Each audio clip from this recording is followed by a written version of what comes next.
A paz do Senhor, meus queridos e amados irmãos. Estamos para uma aula do sistema virtual. Eu quero dizer que a primeira aula do sistema virtual, do sistema de YouTube, do grupo chamado Sola Scriptura. O grupo Sola Scriptura é um grupo de debates teológicos, onde também nós temos estudos diários. Inclusive, uma hora eu vou fazer um tutorial para comentar, falar sobre os ADMs do grupo Sola Scriptura, falar sobre os administradores e a importância que cada um tem para manter esse grupo em ordem. É um grupo ordeiro, organizado, tá certo? E isto é tudo para a glória do nome do nosso eterno Deus. E eu gostaria, para esta aula, abordar um assunto importantíssimo, que é os profetas menores, tá certo? E para tanto, eu gostaria de ler a palavra de Deus, que está em Romanos capítulo 16 e verso 26, que diz assim a palavra de Deus: mas que se manifestou agora e se notificou pelas escrituras dos profetas, segundo o mandamento do Deus eterno, a todas as nações para a obediência da fé. Romanos 16 e verso 26. E eu gostaria também que você abrisse a tua Bíblia, para nós ter uma base mais sólida, exatamente no livro de 2 Pedro, no capítulo 1, do verso 16 ao verso 21, que nos diz assim a palavra de Deus: porque não vos fazemos saber as virtudes e a vinda de nosso Senhor Jesus Cristo, seguindo fábulas artificialmente compostas, mas não mesmo vimos a sua majestade. Porquanto ele recebeu de Deus Pai honra e glória, quanto mais magnífica glória lhe foi dirigida, e a seguinte voz: este é o meu filho amado, em quem me tenho comprazido. Verso 18: e ouvindo esta voz dirigida-se do céu, estando-nos com ele no Monte Santo, e temos muito firme a palavra dos profetas, a qual bem fazeis em estar atentos como uma luz que ilumina em lugar escuro, até que o dia esclareça e a estrela da alva apareça em nosso coração. Sabendo primeiramente isto, que nenhuma profecia da Escritura é de particular interpretação. Por quê? Porque a profecia nunca foi produzida por vontade de homem algum, mas os homens santos de Deus falaram, inspirado pelo Espírito Santo. Que coisa maravilhosa, irmãos! Mas que coisa maravilhosa! E o interessante, queridos, que diante de todo esse contexto, nós vamos observar umas coisas importantíssimas para o nosso relevo da nossa vida. Ou seja, que algo importantíssimo é esse? Principalmente quando nós olhamos para a respeito dos chamados profetas menores.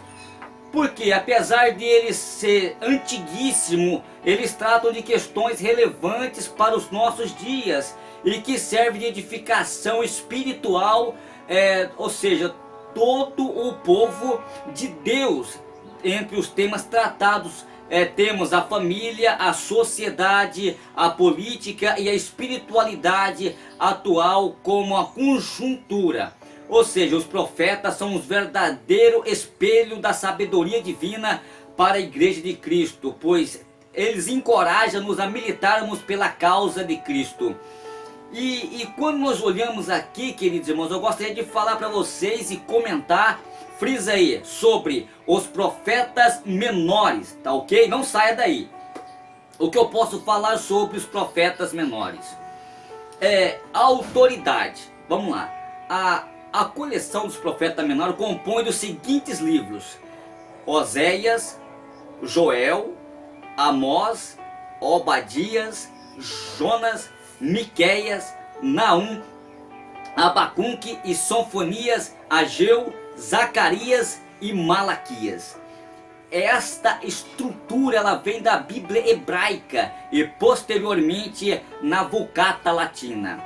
A Septuaginta diga que a versão grega do Antigo Testamento, ela apresenta 6 primeiros livros com uma disposição diferente da hebraica, dispondo os livros assim: Oséias, Amós, Miqueias, Joel, Obadias e Jonas. É importante ressaltar que o valor e a autoridade dos escritos dos profetas menores em nada se difere dos profetas maiores. Tal classificação é puramente pedagógica, visando tão somente a facilitar a compreensão da presença de uma estrutura literária que vem dos livros proféticos do Antigo Testamento. Ou seja, não obstante ambas as coleções são uma só, a escritura tem a mesma autoridade. E principalmente quando nós lemos as referências em Jeremias, no capítulo 26, verso 18, como também em Malaquias, no capítulo 13, verso 12, também como em Romanos, no capítulo 9, do verso 25, como também em Oséias, no capítulo 1 e do verso 10, como Isaías, no capítulo 10 e verso 22. Muito bem, só para nós fechar aqui, estou comentando sobre os profetas menores, a origem do termo. A expressão profeta menores, ela advém da Igreja Latina, por causa do volume do texto ser menor em comparação aos de Isaías e Jeremias e Ezequiel. Assim explica Augustinho de Hipona, em 345, 430 na década de Cristo, em sua obra A Cidade de Deus. O termo é de origem cristã, pois na literatura judaica essa coleção é classificada como os 12 ou os 12 profetas. Esta informação ela é confirmada desde o ano desde o ano 132 a.C., quando da produção dos livros apócrifos, por exemplo, os livros apócrifos eclesiásticos em 49 e a verso 10, ou seja, é corroborada com o Talmud, que diga que a literatura religiosa dos judeus e reedifica pela ordem contra a Abion, ou seja, do historiador judeu Flávio Josefo, que corresponde ao ano 37 na década de Cristo. E aí eu quero falar para vocês aqui, queridos, sobre o canon e os cenários dos 12. O canon judaico, ele classifica os profetas do Antigo Testamento em anteriores e posteriores, ou seja, sendo primeiro anteriores a Josué, Juízes, e também 1 e 2 Samuel, como também 1 e 2 Reis. No segundo aspecto, posterior a Isaías, Jeremias, Ezequiel e os 12. A classificação é um arranjo do canon hebraico que difere sistematicamente do nosso. Um dado importante, queridos, é que todos os profetas, de Isaías a Malaquias, viveram entre o século 8 a 5 a.C., tendo alguns inseridos ou parecidos contemporâneos no período abrangeu, no domínio de 3 potências mundiais: a Síria, Babilônia e Pérsia. Oséias e Isaías, Amós, Jonas e Miqueias, por exemplo, viveram antes do auxílio babilônico. Mas baseado em que isso, Claudines? Baseado em Oséias, no capítulo 1 e do verso 1. Também em Isaías, no capítulo 1 e do verso 1. Também em Amós, no capítulo 1 e do versículo 1. Também em 2 Reis, no capítulo 14 e do verso 23 até o verso 25. E também como em Malaquias, no capítulo 1 e do verso de número 1. E outros como Ageu, Zacarias, aos pós-auxílios como Ageu, no capítulo 1 e do verso 1. Também Zacarias, também no capítulo 1 e do verso de número 1. Muito bem. Aqui eu falei a respeito sobre os profetas menores. Maravilha. Agora eu quero comentar com vocês aqui sobre a mensagem dos profetas menores. A procedência. Verificamos aqui no verso 16 e 18, o apóstolo Pedro, ele afirma que a revelação ministrada à igreja era uma mensagem real, ou seja, abalizada pelo testemunho ocular do colégio apostólico. A semelhança dos apóstolos, os profetas inspirados pelo Espírito Santo, eles refletiam veemente a vontade e a soberania divina, ou seja, acerca da redenção de Israel, em particular, e também da humanidade em geral. A mensagem dos profetas e de procedência divina tem como um cenário as ocorrências do dia a dia. Por exemplo, o casamento de Oséias 1, 2 e 5, a visita de Amós a Samarias, como está em Amós no capítulo 7, no versículo 10 e 17, são apenas alguns exemplos que deram ocasião ao oráculo divino, semelhantemente aconteceu aos apóstolos na transfiguração de Jesus do Monte das Oliveiras, como está em Mateus no capítulo 17 e do versículo 5 ao 6, como também Marcos no capítulo 9 e do versículo 7 até, e também Dr. Lucas no capítulo 9 do versículo 34 e até o verso 34 até o 36 em diante. Mas o que acontece, queridos? E o interessante é que quando nós olhamos para esse aspecto, nós vamos olhar aqui sobre a palavra dos profetas. Olha que coisa interessante, sobre a palavra dos profetas. Enfatiza aí. Continuamos aqui a respeito deste assunto, no verso 19 do capítulo em apresco. Nós podemos ressaltar que os profetas nessa mensagem não se restringe aos literários e nem mesmo aos 12, porque Deus levantou o profeta desde o princípio do mundo, como está em Lucas no capítulo 1 e verso 70, se não me falha a memória. O ministério, os escritos proféticos era tão importante que algumas vezes o termo é usado para referir-se ao Antigo Testamento, como está em Atos 26 e 27. E o interessante, queridos, olha aqui, o interessante que entre os escritos encontramos mensagens da vinda do Messias, orientações para a vida humana, para a nossa, ou simplesmente para a nação de Israel. Nós vamos observar aqui até para o mundo. Há também mensagem que se aplica à igreja de Cristo, como está em 1 Timóteo 3,16. Agora veja bem, como a luz que ilumina num lugar escuro. Olha que coisa interessante. Os profetas, eles pregam tudo que diz respeito à vinda, à vida e à piedade. Os temas eram diversos, mas Deus e ao ser humano e à criação. Estaríamos, por exemplo, à deriva do mundo sem as palavras dos profetas, porque elas nos levam à luz de Cristo, como está em Salmo 119 do verso 105. A lei e os profetas anunciam a vinda de Jesus de Nazaré, como está em João no capítulo 1 e do verso de número 45, como também Lucas no capítulo 24 e do verso 27.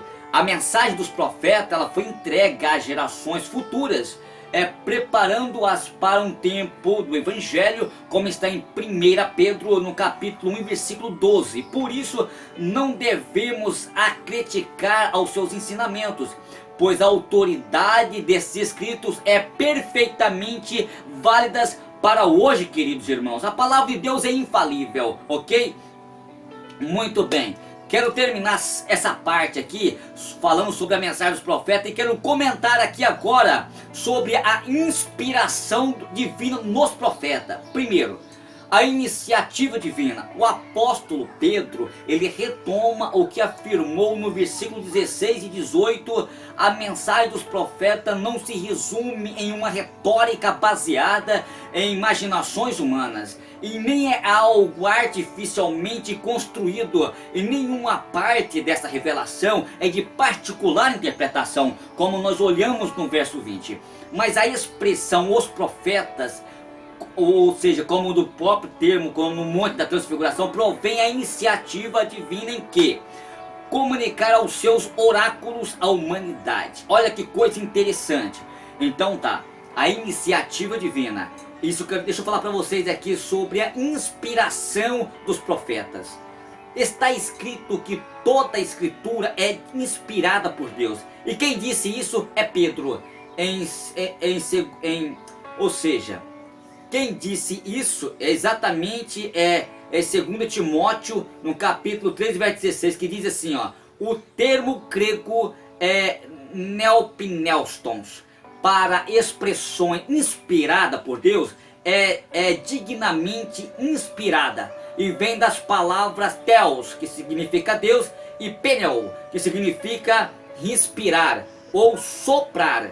Significa os profetas, eles foram movidos pelo Espírito Santo de Deus, como está em 2 Pedro, no capítulo 1 e do verso de número 21. Eu quero fazer uma leitura juntamente com vocês, que diz assim a palavra de Deus: porque a profecia não foi produzida por vontade de homem algum, mas os homens santos de Deus falaram inspirado pelo Espírito Santo. Olha que coisa maravilhosa. O caráter especial de único da palavra dos profetas torna o seu genes, ou seja, ele pode fazer qualquer pessoa sábia para a salvação em Cristo Jesus, e é aproveitosa para ensinar, repreender, corrigir, redarguir e instruir em justiça, como está em 2 Timóteo, no capítulo 3 e do verso 15 ao 16. Nenhuma literatura no mundo tem esta mesma prerrogativa. Muito bem. Vamos aqui para fazer um resumo aqui dessa parte aqui, queridos, falando sobre a autoridade dos profetas menores. Que autoridade é esta? A igreja, ela submete inquestionavelmente a autoridade dos apóstolos.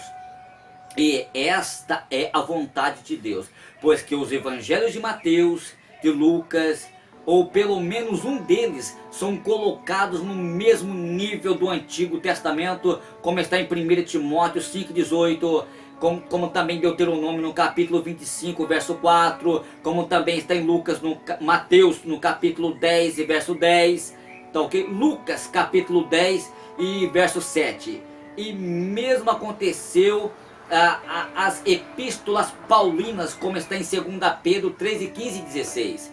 Esta é uma forma de se reconhecer definitivamente o Novo Testamento como uma escritura inspirada por Deus.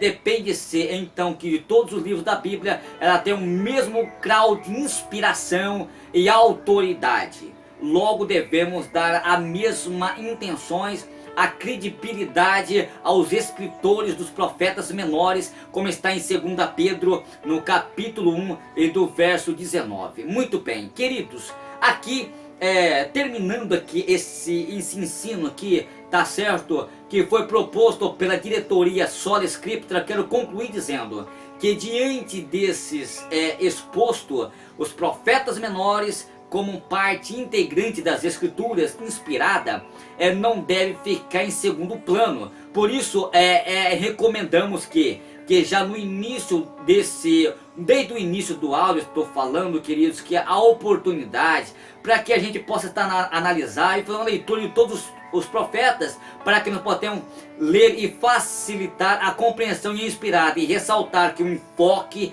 de cada texto e contexto, ele compreende as intenções específicas. Por quê? Porque a necessidade é importante. A necessidade, queridos.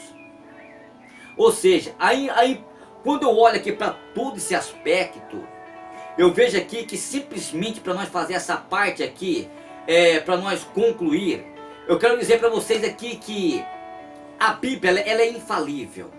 Eu sempre digo que ela é a poderosa palavra de Deus. A Bíblia ela é o mapa do viajante, a bússola do navegante, a espada do soldado, o cajado do peregrino, ela é a chave que abre o céu. A Bíblia ela é infalível, indelével, incomparável, insubstituível, santa, excelsa e soberana.